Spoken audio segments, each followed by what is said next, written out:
você veio eu fico mais feliz. Me sinto bem mais à vontade.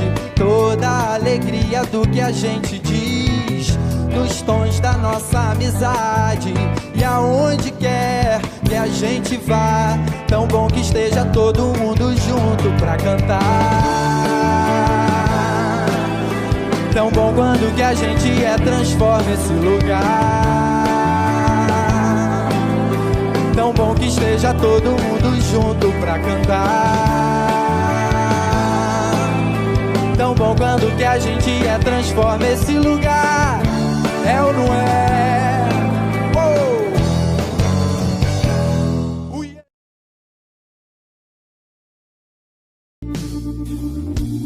Um dia a gente aprende a confiar em um Deus que faz milagres, que ouve a nossa oração, que se faz presente aqui. Um dia a gente aprende a dar um passo só de cada vez, mas sem duvidar, mas sem duvidar que Ele continua sendo bom, que Ele continua sendo Deus, que Ele continua sendo bom, que Ele continua sendo Deus. Oh, yeah, yeah.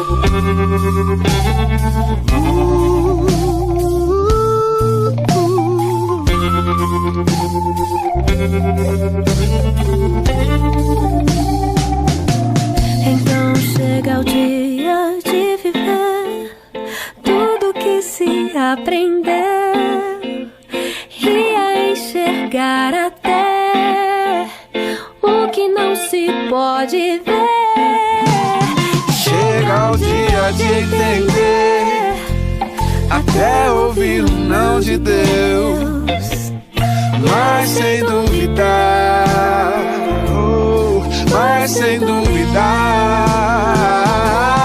que Ele continua sendo bom, que Ele continua sendo Deus, que Ele continua sendo bom, que Ele continua sendo Deus, que Ele continua sendo bom, que Ele continua sendo Deus, que Ele continua sendo bom, que Ele continua sendo Deus.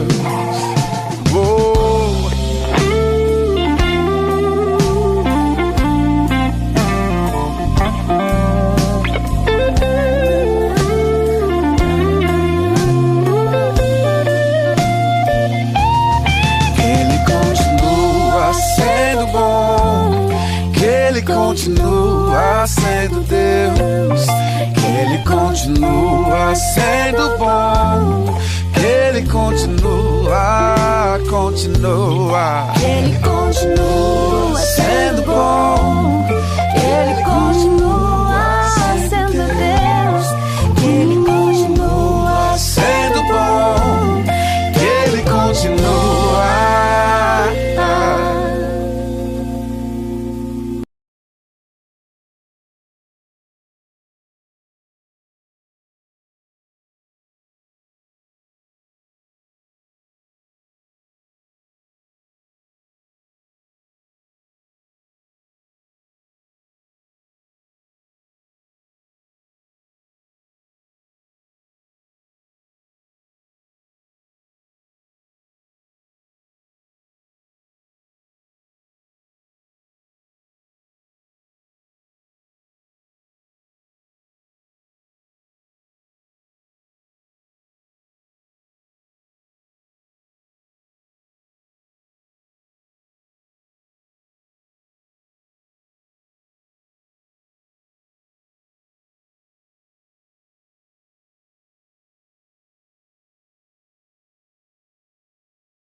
Olá, irmãos, a paz do Senhor Jesus a todos, sejam muito bem-vindos. É muito bom ter você aqui nessa nossa live, né? Nesse nosso culto online. Nesses últimos dias nós temos nos reunidos nesse ambiente. Tem sido uma bênção porque temos conseguido compartilhar a palavra de Deus com vocês, aí na casa de vocês. Sentimos muito a ausência dos irmãos nesse momento. Está aí o pastor Cássio aqui na igreja, só nós dois gravando o conteúdo dessa semana. Mas nós temos a certeza, irmãos, que esse tempo difícil vai passar e com a graça de Deus, logo mais nós estaremos juntos, nos confraternizando, celebrando Amém. E adorando a Deus. Nós vamos começar daqui a pouco uma nova série de mensagens baseada na primeira carta de Paulo aos Coríntios.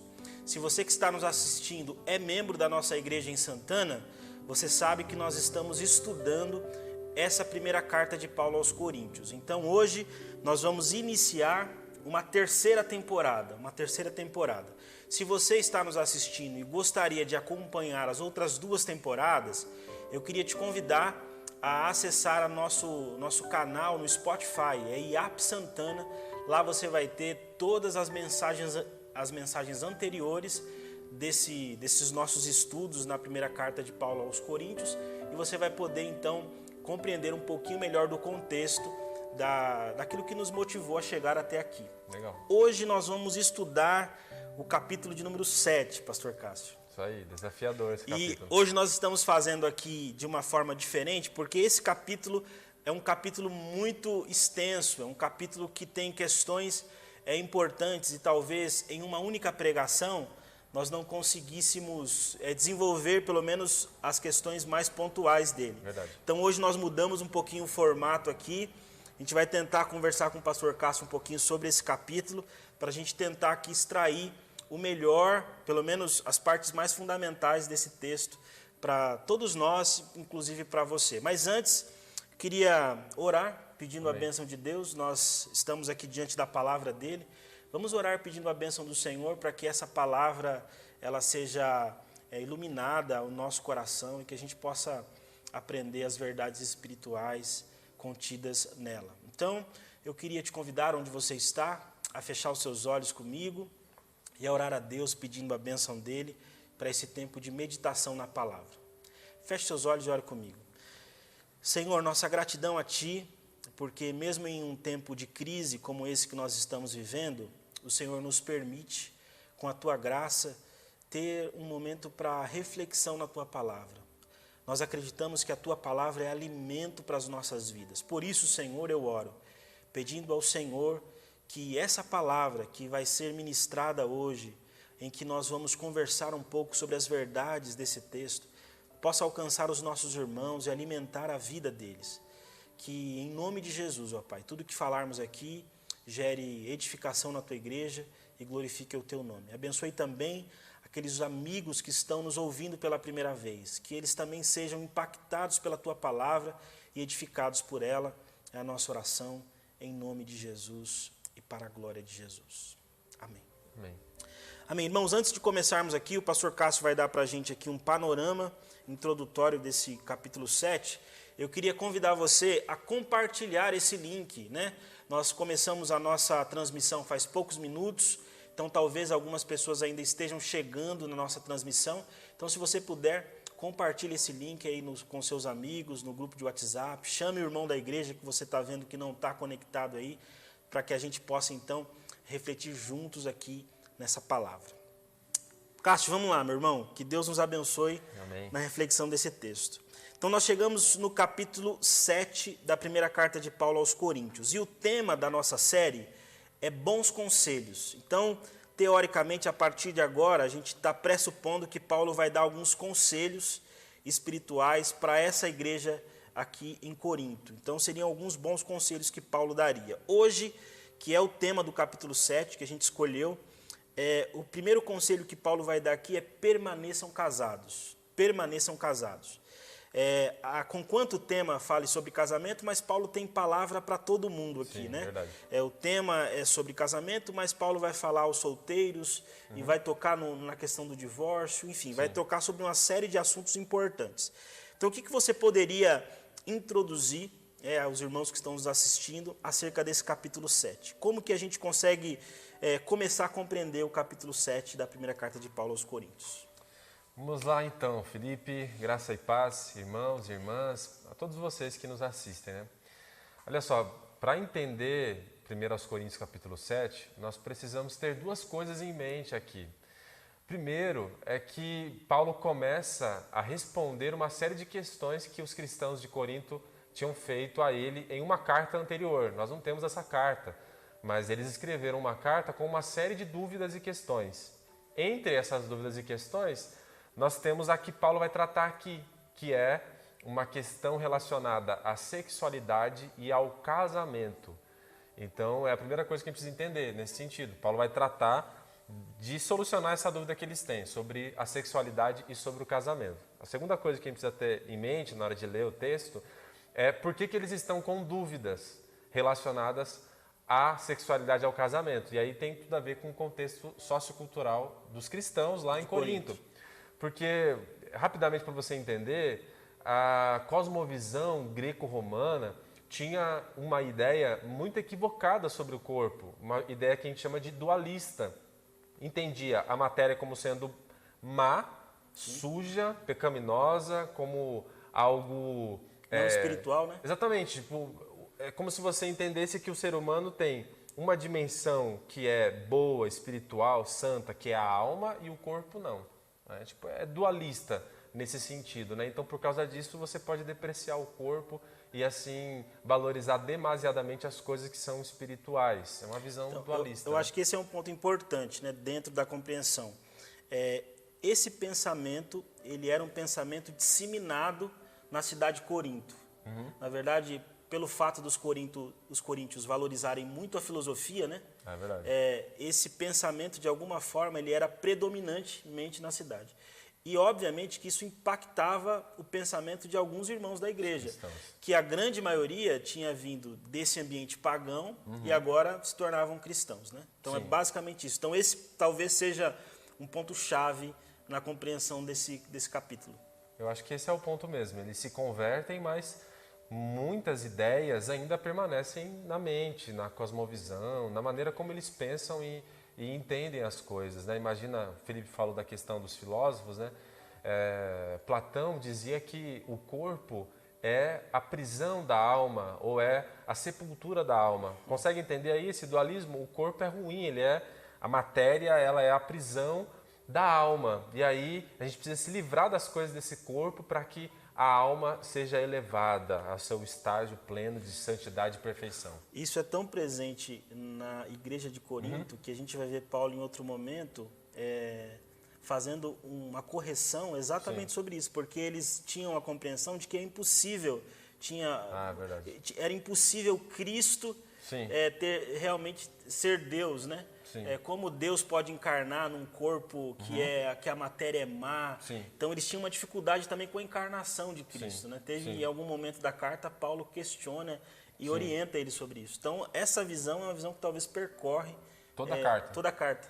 Boa. Que é isso, tendo isso em mente, eu acho que a gente consegue caminhar aqui, caminhar um pouquinho. Então, assim, esse capítulo 7, ele vai ser dividido pelo menos em 5 partes. E a gente vai tentar pontuar essas partes aqui para ficar melhor a nossa compreensão. Talvez, pastor Cássio, a primeira parte vai ali do versículo 1 ao versículo 6. Boa. E Paulo vai tratar aqui exatamente em relação ao casamento. Isso. Ele fala que o casamento é o ambiente planejado por Deus para o deleite sexual.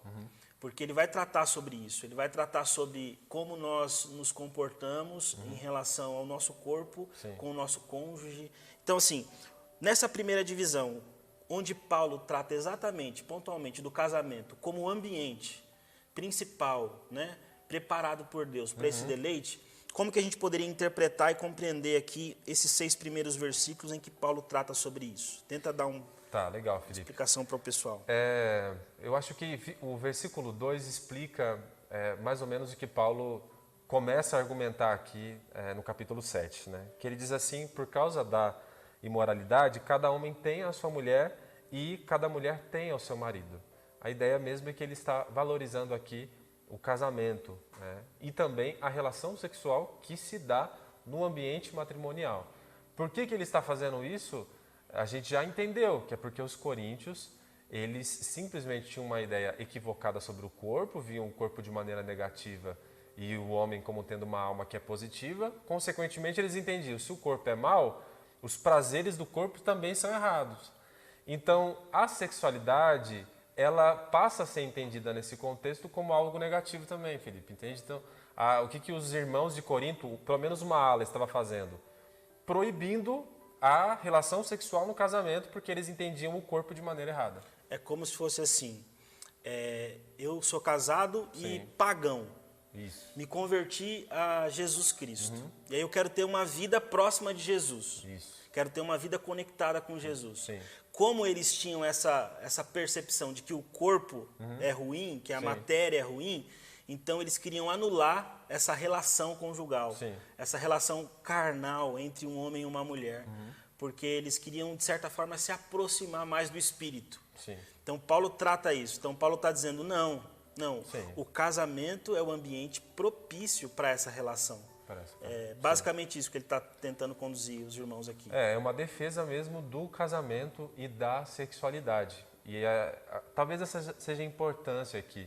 Paulo está mostrando como é benéfico, positivo o corpo e a sexualidade. Só que ele diz que a sexualidade precisa ser expressada, deleitada no ambiente matrimonial, né? Então, ele deixa bem claro que o casamento é criado por Deus e o sexo também, e isso precisa ser expresso e deleitado nesse ambiente da conjugalidade, né? Legal. O versículo 5 é interessante, você pode explicar ele, falar um pouquinho mais. Ele diz assim, não vos priveis um ao outro, em relação aqui ao cônjuge, né? Salvo talvez por mútuo consentimento, por algum tempo, para vos dedicardes à oração e novamente vos ajunteis, para que Satanás não vos tente por causa da incontinência. Como é que a gente poderia entender esse versículo aqui, que é um versículo muito disputado, né? Quando a gente lê esse trecho das Escrituras. Sim. Felipe, o que eu acho interessante é perceber o argumento de Paulo aqui, né? Qual é a ideia dele? Alguns irmãos de Corinto estão proibindo as relações sexuais e até, talvez, o casamento, por causa da visão equivocada que eles tinham. Paulo reafirma o casamento. E o que acontece? Ele está dizendo o seguinte, olha, alguns de vocês estão dizendo que aqueles que são casados precisam se privar da experiência sexual. Paulo se coloca contra essa ideia. Ele está dizendo assim, não, Deus criou o sexo e o casamento, e ambos são bons. Então, não se prive sexualmente. Essa é a ideia de Paulo. Por 3 razões, ele apresenta aqui, por que não deve se privar, né?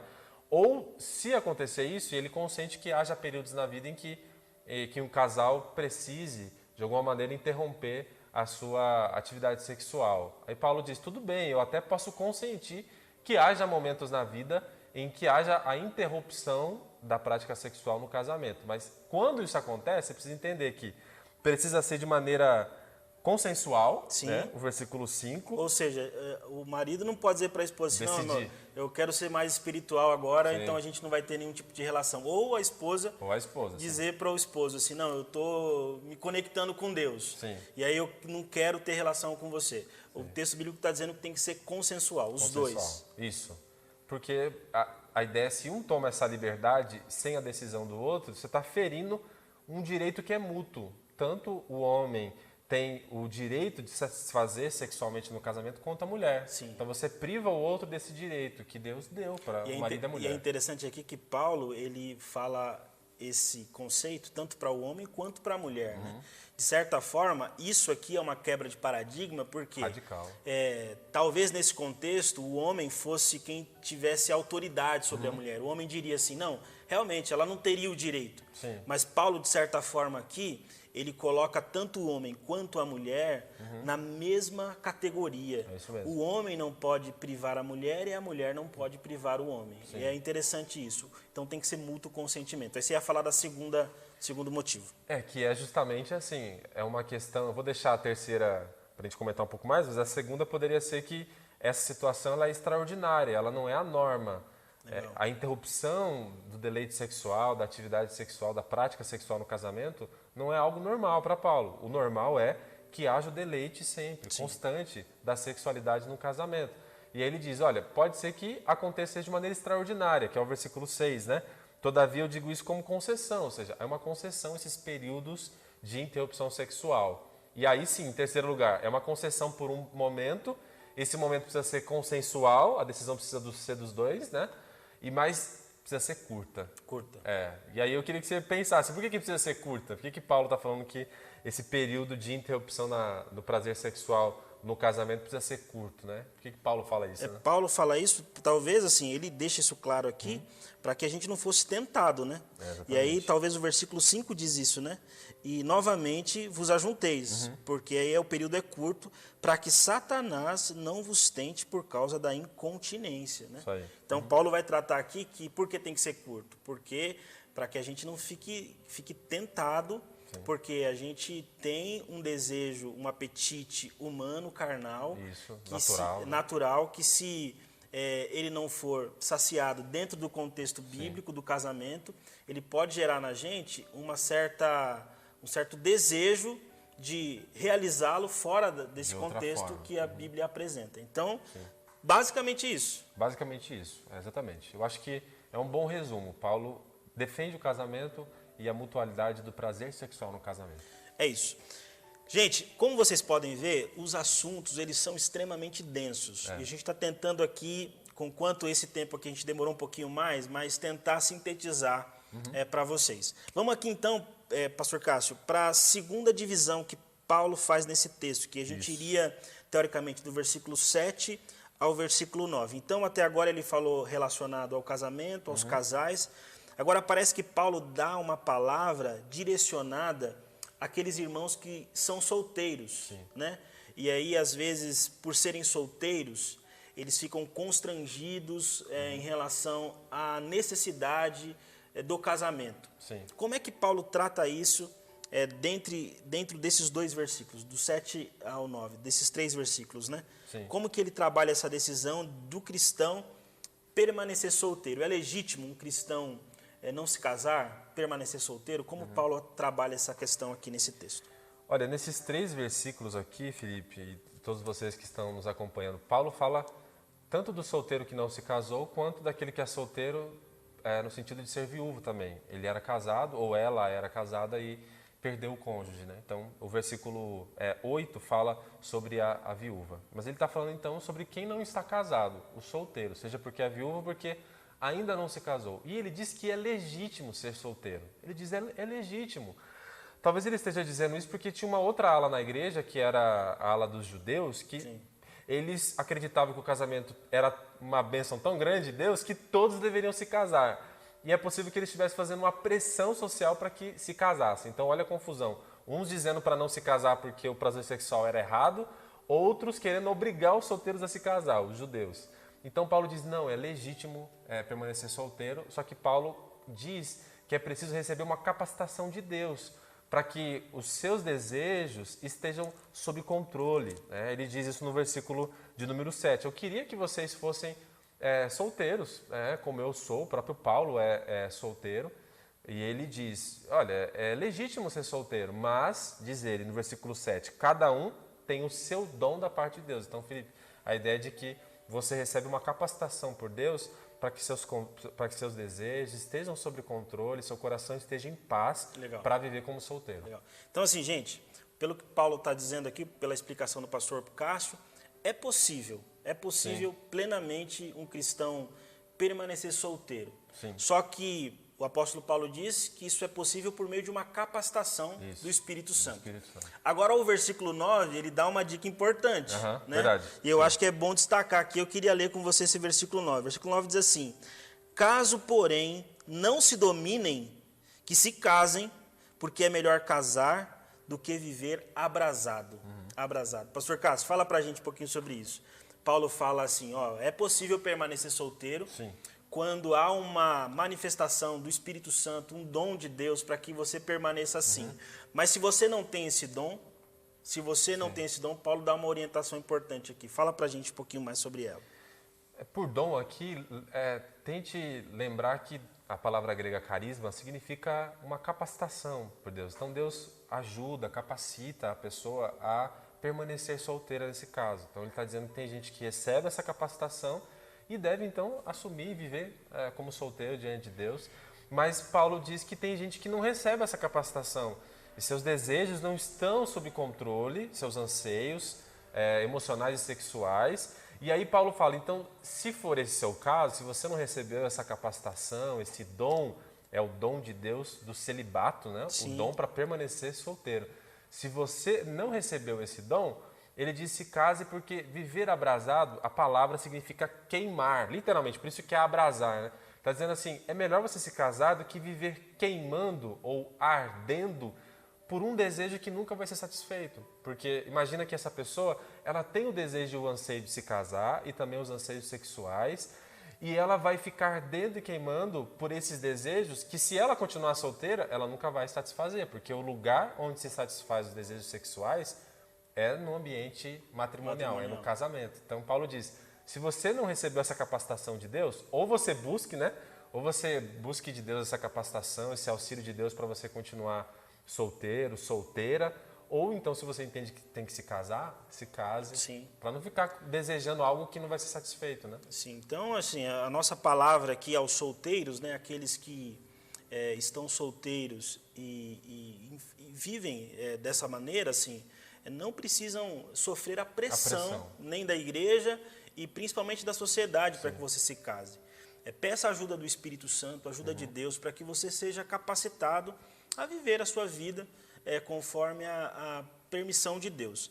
Porém, aqueles que entendem que têm o desejo de ter o casamento e vivem abrasados, né, queimando de paixões e tal, que você tenha esse cuidado, que você busque um compromisso, encontre alguém, ore para que Deus te abençoe a encontrar alguém, para que você tenha, então, essa satisfação do seu desejo, do seu apetite sexual dentro do ambiente que Deus preparou para isso. Sim, casamento.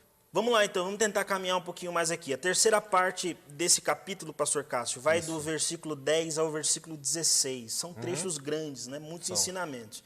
Mas nesse trecho, o apóstolo Paulo vai tratar sobre a questão do divórcio na vida cristã. É importante dizer que ele está falando sobre esse tema dentro de um contexto. Tem um recorte específico aqui, que tem coisas que se aplicam tranquilamente a toda a comunidade cristã e tem coisas que precisam ser compreendidas dentro do contexto. Então, o que Paulo fala para a gente acerca do divórcio na vida cristã, considerando esse trecho das Escrituras? Ajuda a gente a entender.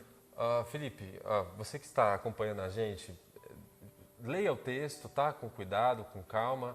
Esse trecho você vai perceber que Paulo primeiro trata dos casais que são cristãos e depois ele trata de casais ou da situação de um casamento onde um cônjuge é cristão e o outro não é cristão, né?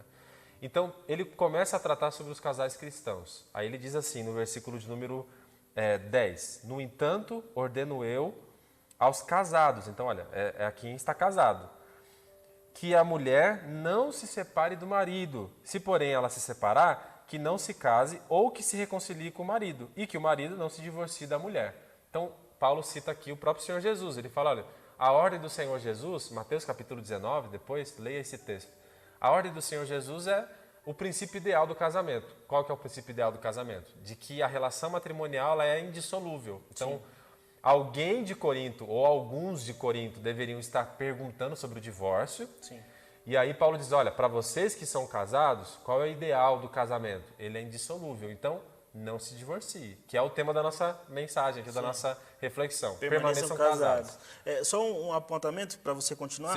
Na minha versão fala assim, ora aos casados ordeno, não eu, mas o Senhor, diz Paulo aqui na minha versão. Sim, tipo, bem enfático, né? E também numa época em que hoje a gente tem recursos, né, para colocar entre aspas, negrito, tem uma série de formas de deixar claro no texto quando você quer dizer que é uma citação, né? Mas Paulo aqui não tinha esses recursos na época, ele está fazendo uma citação, ele está dizendo assim, eu estou citando para vocês o que Jesus está dizendo, é ele que está ordenando, permaneçam casados. Então, o princípio é não buscar o divórcio, mas a reconciliação. Então, busque a reconciliação e não o divórcio. Só que aí alguém poderia dizer, tá bom, mas algumas pessoas se converteram e assim, elas se converteram, só que o seu cônjuge não, né? Imagina que uma mulher se converteu, se tornou cristã, mas o marido não. Ou o homem se converteu e a mulher não se tornou cristã. o que fazer nesse caso? Aí Paulo trata, leia com cuidado o texto, Paulo trata e diz assim, olha, se a pessoa não cristã consente viver com você, permaneça casado. Jamais procure o divórcio. Esse trecho todo vai ser essa ideia, não procure o divórcio. Mas aí coloca uma cláusula de exceção. Caso o cônjuge não cristão não consentir em viver com o irmão cristão ou a irmã cristã e abandonar ele ou ela, então a questão aqui é de abandono, a pessoa cristã ela é abandonada pelo cônjuge não cristão. Aí Paulo diz, então, esse irmão não deve ser tratado como culpado. Sim. Ele não tem culpa, ele foi abandonado, ele não iniciou o divórcio. De toda forma, o apóstolo Paulo ensina aos cristãos a não buscarem o divórcio. Em nenhuma situação. Em nenhuma situação. Né? O que Paulo está tratando aqui nessa segunda parte é em relação ao abandono. Ao abandono. Né? Então, quando um cristão, por conta da sua fé, do seu compromisso com Cristo, ele é abandonado, então Paulo dá essa exceção para que ele tenha essa possibilidade de ter um novo relacionamento. É isso. É isso. Muitos discutem se a liberdade também vai ser para o novo relacionamento. Né? Sim. O que está mais claro é que Paulo deixa a pessoa livre. Olha, você não tem culpa nesse sentido. Então, porque você não procurou o divórcio, você foi abandonada pela pessoa não cristã. Sim. Mas o lema desse trecho é: permaneça casado, não busque o divórcio, mas sempre a reconciliação. Isso é importante, irmãos. E a nossa orientação aqui, o texto de Paulo é um texto denso, é um texto que ele confronta, de certa forma, pastor Cássio, a cultura de todas as épocas. Então, qual é o princípio bíblico que é enfatizado aqui? É o princípio bíblico da relação conjugal. Exatamente. Então, no caso, você que está nos assistindo, que é casado, né, é cristão, lute pelo seu casamento, pelo seu relacionamento. Não permita que as brechas do inimigo invadam os seus relacionamentos. Né? O marido, cuide da sua esposa, ame a sua esposa. A esposa, trate bem o marido, cuide do seu marido.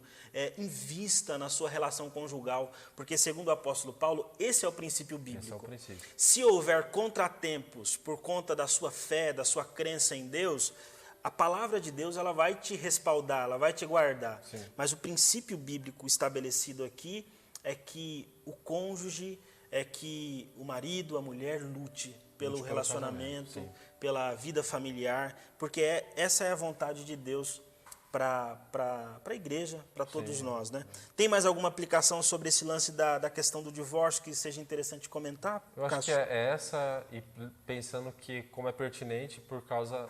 Não somente naquela época havia já um número bem alto de divórcios na sociedade greco-romana, mas nos nossos dias também, né? Então, mais do que nunca, nós precisamos valorizar o ideal de que a relação matrimonial ela é indissolúvel. Deus quer que a gente permaneça casados. Né? A gente não está tratando aqui de diversas outras questões, né? É importante quando falar. existe violência familiar, doméstica, a gente não está tratando disso, a gente está tratando desse momento aqui em que Paulo está dizendo: não tome iniciativa, não busque o divórcio, busque a reconciliação, lute pelo casamento. Sim. E a gente ora para que, de fato, Deus nos ajude a viver isso. É importante lembrar você que a gente está dentro de um recorte, né? Sim. É isso que o Cássio acabou de comentar. Existem questões que fogem dessa nossa discussão pontual aqui. Sim. E talvez, pastor Cássio, a gente faça um extra.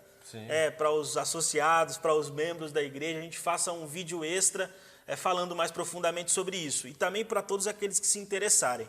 Mas pontualmente Paulo fala sobre a importância de valorizar, de cuidar do casamento, porque o divórcio não é uma coisa que agrada a Deus e não faz bem para a família nenhuma. De maneira nenhuma, sim. De maneira nenhuma. A quarta divisão que o apóstolo Paulo faz aqui vai do versículo 17 até o versículo de número 24. E aí ele vai falar sobre o chamado para viver a vontade de Deus em qualquer circunstância. Porque a gente falou aqui sobre o casamento, a gente falou sobre o solteiro, a gente falou aqui sobre o divorciado, aquele que vive sozinho. E Paulo vai falar aqui sobre agora a importância de a gente servir a Deus em toda circunstância. Então, como que ele trata sobre essa questão nesses versículos, do 17 ao 24, como Paulo fala, como ele apresenta essa verdade aos coríntios, como deve ser a postura do cristão diante de qualquer uma dessas circunstâncias. Felipe, eu acho que o que é central aqui é mostrar que não importa qual seja a sua situação, ou você é solteiro, ou você é viúvo, viúva, ou você é casado, casada, ou você sofreu abandono pelo seu cônjuge. Paulo já abordou todas essas circunstâncias, situações, e aí ele diz, nenhuma dessas situações ou circunstâncias te impedem de viver o chamado cristão. A gente já viu que o contexto de Corinto era bem conturbado, então possivelmente as pessoas estavam se convertendo e os cristãos de Corinto, aqueles que eram mais ascetas, aqueles influenciados pela filosofia grega, estariam dizendo para o casado se privar da relação sexual para poder viver em santidade, ou falando para o solteiro permanecer solteiro porque o casamento seria algo ruim, que iria afastar ele da santidade. Aí Paulo está dizendo assim, olha, na verdade, tanto solteiro, quanto casado, quanto viúvo, nós podemos caminhar com Deus e andar com Deus, viver a vida com Deus. O versículo que resume isso é o versículo 17, Felipe. Somente viva cada um como o Senhor lhe determinou, cada um como Deus o chamou. É isso que ordena em todas as igrejas. Então ele está dizendo assim, olha, você se converteu, Deus te chamou sendo casado, não precisa se descasar para ser cristão, né? Você foi chamado, foi convertido estando solteiro, não precisa se casar para ser cristão. A ideia é de que nenhuma dessas condições são, por exemplo, essenciais para viver a vida cristã. Você tem o chamado para andar com Deus, viver com Deus, caminhar com o Senhor Jesus, e você pode viver essa vida intensa com o Senhor Jesus, seja na situação como você está, se você é solteiro. Tem como ser solteiro e andar com Deus, né, Felipe? Sim. Tem como ser casado e viver uma vida plena no casamento, né? As pessoas que são viúvas, é possível ter uma vida plena, mesmo nessa situação com Deus. Então, de forma objetiva, o que Paulo apresenta aqui, seja qual for a circunstância, qualquer circunstância, é possível viver intensamente o meu chamado com Deus. Sim. Então, nós não podemos ter nenhum tipo de desculpa. A gente não pode dizer, porque eu sou solteiro, porque eu sou casado, porque sou viúvo. Não, é possível. Paulo está dizendo, olha, é possível dentro de qualquer circunstância você ter, então, uma intensidade no seu chamado e na sua relação com Deus. Pois bem, para finalizar, então, Paulo agora vai falar da quinta parte desse capítulo 7, que vai do versículo 25 ao versículo 40, é um trecho bem extenso também. E Paulo vai trabalhar agora a ideia que é talvez difícil de se compreender, se não compreender o contexto desse trecho, né? A ideia do sofrimento, porque aqui Paulo orienta para que a pessoa permaneça solteira. E a pergunta que vem à mente quando a gente lê esse trecho é, será que Paulo está se contradizendo? Será que Paulo está contradizendo a própria Escritura? Porque lá em Gênesis, a Bíblia diz que não é bom que o homem esteja só. E aí, a gente já citou e conversou algumas vezes, ele fala em outras cartas acerca da importância da relação conjugal e o quanto essa relação ela é bonita aos olhos de Deus. E agora aqui em Coríntios ele está falando assim, é bom que você permaneça solteiro. Será que ele está se contradizendo? Como que a gente pode entender então especificamente esse texto em que Paulo está dando uma orientação para que os irmãos que não são casados, que eles permaneçam solteiros, que eles não casem? O que Paulo está querendo dizer quando ele está dizendo isso? Eu acho legal você pontuar exatamente que a orientação de Paulo diz respeito a um contexto específico de Corinto. E eu acho que você precisa entender exatamente essa dinâmica para conseguir interpretar corretamente o texto do 1 Coríntios capítulo 7. Claramente, Paulo está ensinando que existem benefícios de ser solteiro, sobretudo em momentos, em situações de sofrimento. Então, Paulo está falando para solteiros, o versículo 25 diz, quanto aos solteiros, na minha tradução, em outras diz, quanto aos virgens ou às virgens, porque a palavra significa jovens na idade de se casar. Então, ele está falando assim, olha, eu quero falar com você que está na idade de se casar. Qual que é a minha orientação para você? E ele vai dar essa orientação com base no contexto que eles estão vivendo, o contexto de Corinto. Qual é o contexto? Olha o versículo seguinte, 26. Considero que é bom, por causa da dificuldade do momento, que a pessoa permaneça na atual condição. A atual condição dessa pessoa é solteira, né? Solteira. Então você é solteiro? permaneça como solteiro por causa da dificuldade do momento. Na sua Bíblia também está assim, Felipe? Exatamente. Eu considero por causa da angústia, da angustiosa situação presente. Ele parece que dá uma dramatizada aqui nessa tradução. Né? Angustiosa situação presente. Então, perceba que Paulo está dizendo assim, olha, o que eu vou orientar para você, você que é solteiro, eu estou dizendo, permaneça solteiro por causa da situação angustiosa que vocês estão vivendo aí em Corinto. É mais ou menos essa a ideia. É uma situação específica que os cristãos de Corinto estavam vivendo. Essa expressão, ou situação angustiosa, ou na minha, dificuldade do momento, essa expressão, na verdade, é uma palavra grega só, que ela pode ser traduzida como necessidade, aflição ou sofrimento. Se nós traduzirmos como necessidade, a ideia seria que os cristãos de Corinto estavam passando, naquele momento histórico e cultural, num momento de crise econômica e de fome, escassez. Alguns estudiosos dizem que houve em Corinto um período mesmo de escassez, de falta de grãos, onde os mais pobres iriam sentir essa escassez de modo mais intensa. Os ricos, os cristãos que faziam parte da aristocracia, não sentiriam muito, mas os cristãos pobres sentiriam a escassez por causa de uma crise econômica que havia se abatido na região de Corinto. Então, a gente pode entender que seja isso, por causa da necessidade, da crise que vocês estão vivendo, da falta de alimento. É pior se casar nesse momento. Mas se nós interpretarmos e traduzirmos a palavra como aflição, nesse caso, Paulo poderia estar se referindo a uma perseguição intensa que estaria acontecendo lá na cidade de Corinto. Atos 18, quando mostra Paulo plantando a igreja de Corinto, nós vemos ali que ele sofreu muita hostilização por parte dos judeus. Havia uma colônia de judeus na cidade de Corinto e eles perseguiram o apóstolo Paulo e a igreja que estava nascendo. Então, alguns intérpretes dizem, na verdade, essa situação angustiosa, esse momento de dificuldade, é uma intensa perseguição dos judeus que estão perseguindo a igreja. Tanto os judeus que se converteram ao cristianismo e fazem parte da igreja, quanto os pagãos que se converteram e agora fazem parte da comunidade cristã em Corinto. Eles estariam sendo duramente perseguidos. Aí Paulo fala, se você é solteiro, olha, por causa dessa situação difícil de perseguição e de aflição por causa da hostilidade, permaneça como está. Adie o casamento, permaneça solteiro. Ou pode ser que Paulo também esteja afirmando, ele desenvolve um pouco essa ideia, né, de que o tempo é breve.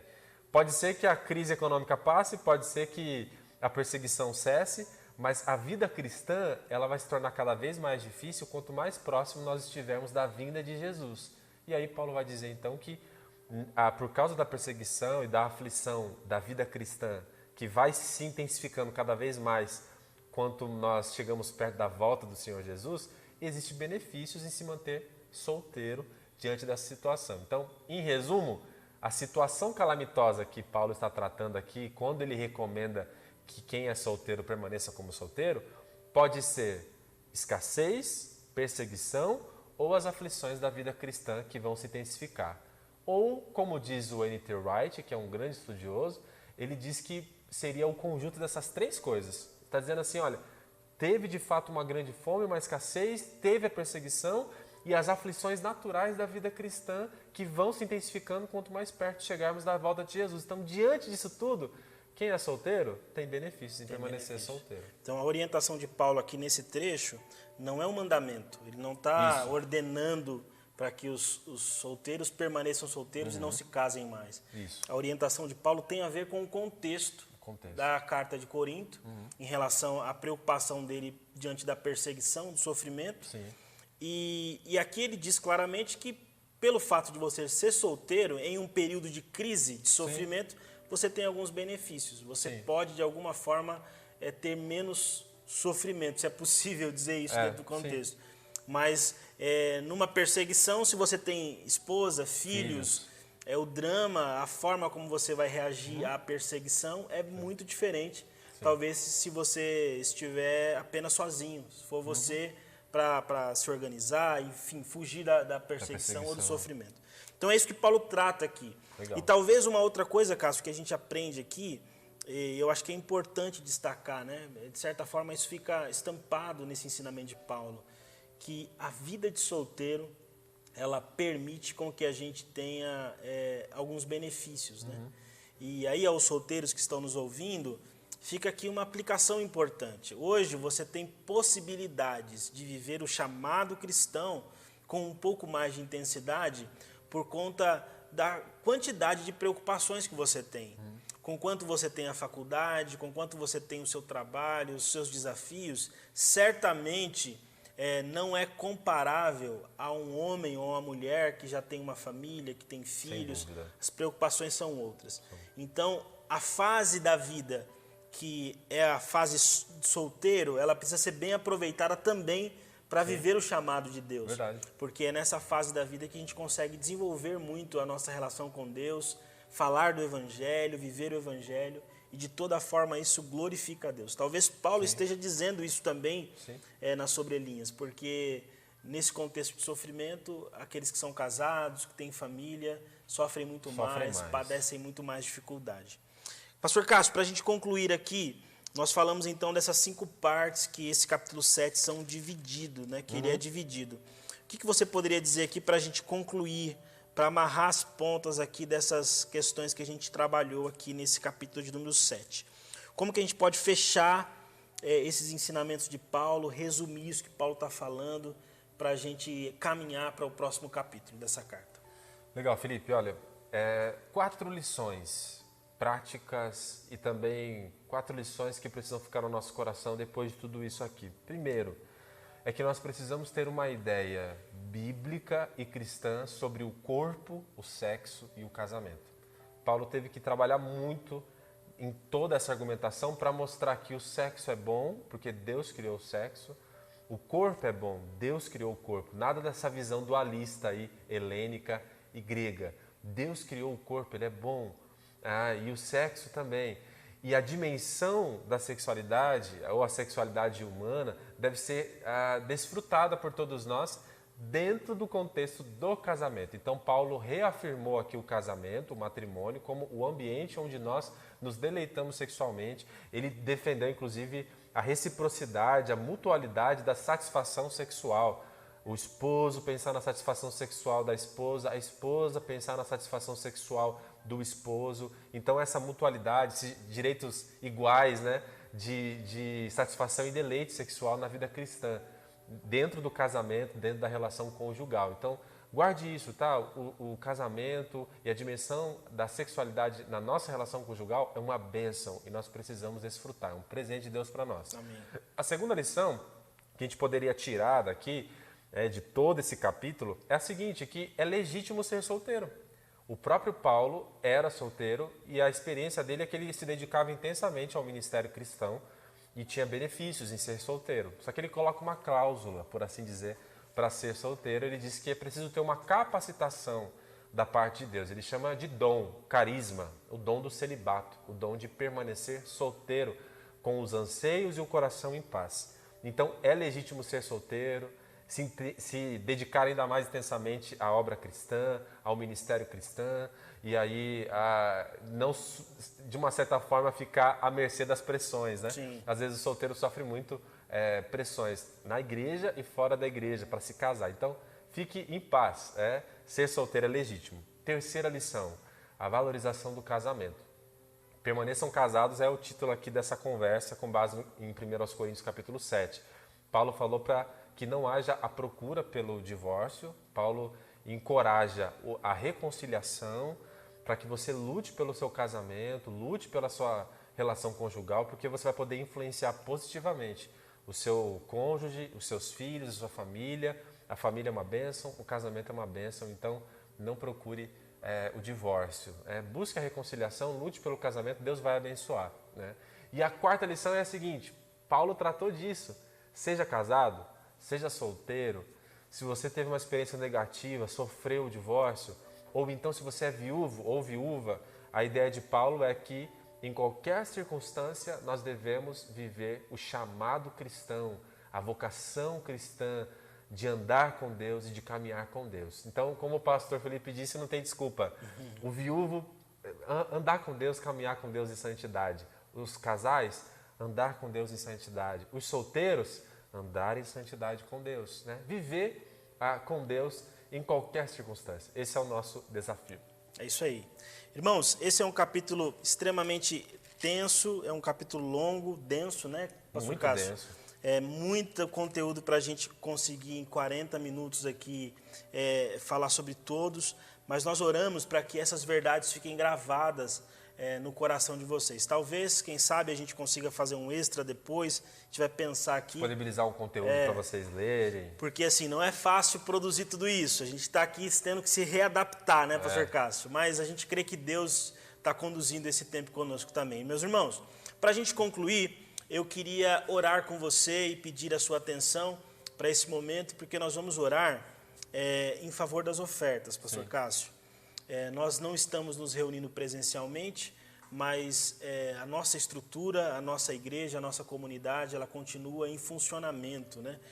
E nós precisamos da contribuição, da ajuda dos irmãos, para que nós possamos manter a nossa comunidade, as nossas estruturas, enfim, tudo aquilo que a igreja precisa para se manter. Então, eu queria desafiar você, nesse momento, a separar aí um tempo para ofertar ao Senhor. Está aparecendo aqui na tela desse vídeo o número da nossa conta. Você pode fazer um depósito bancário, você pode fazer uma transferência bancária. E se você não conseguir fazer nenhuma dessas duas opções, nós estamos deixando aqui disponível o número do WhatsApp, que você pode entrar em contato e dizer que quer fazer a sua oferta, que nós vamos orientar você qual é a melhor forma, a melhor maneira de você também poder ofertar a nossa igreja. Lembrando que está aparecendo aqui na tela um QR Code. Se você apontar a câmera do seu celular para esse QR Code, ele vai te direcionar para uma plataforma produzida pela igreja, para que você possa fazer também a sua oferta virtual. Essa plataforma, é importante dizer, tem todos os critérios de segurança. Você vai poder ofertar via cartão de crédito ou via boleto bancário e, de alguma forma, está contribuindo também com a nossa igreja, com a nossa comunidade. Você pode fazer um dízimo ou você pode fazer a sua oferta. Aos membros da nossa igreja, nós desafiamos vocês a continuarem contribuindo para que nós possamos continuar pregando o Evangelho de Jesus nesse ambiente que nós temos. Você que está nos ouvindo, que não é cristão ou que não é membro da Igreja de Santana, não se sinta constrangido a ofertar. Se Deus tocar no seu coração, a sua oferta vai ser bem recebida, mas não se sinta constrangido. Nós vamos, nesse momento, pastor, orar, pedir a bênção de Deus para os nossos irmãos que vão ofertar durante esse dia, durante essa semana, para que Deus continue sustentando e abençoando a todos eles. Vamos orar pedindo a bênção do Senhor. Meu Deus, nós te louvamos pela tua palavra que foi ministrada, pelas verdades espirituais que foram apresentadas a nós nessa transmissão. Pedimos que elas fiquem gravadas e guardadas em nossas vidas. Senhor, ao concluirmos esse tempo de reflexão, pedindo a tua bênção sobre as nossas vidas, queremos orar também em favor das nossas ofertas. Vamos ofertar, Senhor, a tua causa nesse momento. O Senhor conhece a vida de cada um dos nossos irmãos, sabe da realidade financeira de cada um, e nós pedimos ao Senhor que cuide de cada filho teu, cada irmão, cada irmã, cada pessoa que tem necessidade nesse momento, que ela possa ser alcançada por tua misericórdia. Oramos, Senhor, abençoa o teu povo, a fim de que o teu povo seja generoso e possa participar, meu Deus, desse tempo de comunhão e de celebração e adoração ao Senhor, também por meio das ofertas. Rogamos sobre nós a tua graça, a tua misericórdia, e que todos aqueles, ó Pai, que estão nos ouvindo e vão ofertar, possam ser profundamente abençoados por ti.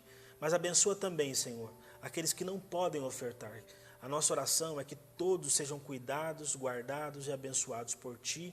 Nós oramos em nome de Jesus e para a glória do Senhor Jesus. Amém. Amém. Meus irmãos, é isso. Nós estamos chegando ao final de mais uma transmissão.